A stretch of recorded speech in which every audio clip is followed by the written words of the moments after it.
பழம்பெரும் நடிகை சௌகர் ஜானகி அம்மா காலமாகியிருக்காங்க. அவங்களுடைய வயது 94. சௌகர் ஜானகி அம்மா இந்திய திரையுலகில் ரொம்பவே மதிக்கப்படுற மூத்த கலைஞர்களில் ஒருத்தவங்க. இவங்க 7 தசாப்தங்களா தமிழ், தெலுங்கு, கன்னடம் அண்ட் மலையாளம் போன்ற படங்களில் 400க்கும் மேற்பட்ட படங்களில் நடித்திருக்காங்க. இவங்க வயது மூப்பு காரணமாக சினிமாவில் நடிப்பதிலிருந்து விலகியிருந்தாங்க. இவங்களுக்கு சில தினங்களுக்கு முன்னாடி தான் உடல்நலக்குறைவு ஏற்பட்டுச்சு. இதை தொடர்ந்து தான் சென்னை ஆழ்வார்பேட்டையில் இருக்கிற தனியார் மருத்துவமனையில் சிகிச்சைக்காக அனுமதிக்கப்பட்டிருந்த நிலையில உயிரிழந்திருக்காங்க. சௌகர் ஜானகி அம்மா ஆந்திர மாநிலம் ராஜமுந்திரியில பிறந்திருக்காங்க. இவங்க வானொலி நடிகையில தான் பங்கேற்றாங்க. வானொலி நாடகத்தை கேட்ட சினிமா தயாரிப்பாளர் PN ரெட்டி தான் குணச்சித்திர சுதா என்ற தெலுங்கு படத்துல நடிக்க அழைச்சாராம். பெற்றோருக்கு இதில் விருப்பம் இல்லாதனால உறவுக்கார பையனுக்கு இவரை மனம் முடிக்க வச்சிருக்காங்க. இதை தொடர்ந்து தான் கணவருடன் விஜயவாடால வசிச்சிருக்காங்க.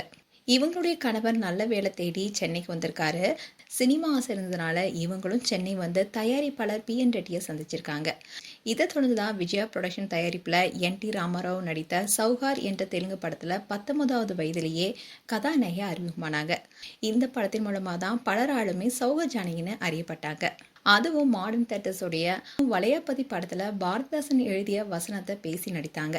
இதை தொடர்ந்து ஜெமினி, AVMன்னு பல முன்னணி நிறுவனங்களுடைய படங்களையும் நடிச்சாங்க. இப்படி தமிழ்ல MGR, சிவாஜி, ஜெமினி கணேசன், தெலுங்குல NT ராமாராவ், நாகேஸ்வர ராவ்னு பல முன்னணி நாயகர்களுடன் நடித்திருக்காங்க. இவங்கள்ட்ட இருக்க ஒரு சிறப்பான விஷயமே என்னன்னா, எந்த மொழியா இருந்தாலும் அவங்களே டப்பிங் பேசுவாங்க. பாலச்சந்தருடைய நாடகங்களில் கூட நடிச்சிருக்காங்க.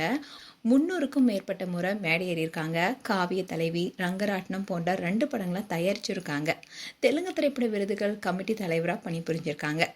நடிப்பு மட்டும் இல்லாமல் சமையல், தோட்டக்கலையிலுமே சிறந்து விளங்கினாங்க. இப்படி அவங்க வாழ்க்கையில பல அற்புதங்கள் நடந்துள்ளதா பலரும் குறிப்பிட்டிருக்காங்க. அண்ட் வாழ்நாள் சாதனையாளர் விருது, கலைமாமணி உள்ளிட்ட பல விருதுகளையும் பெற்றிருக்காங்க சௌகர் ஜானகி அம்மா.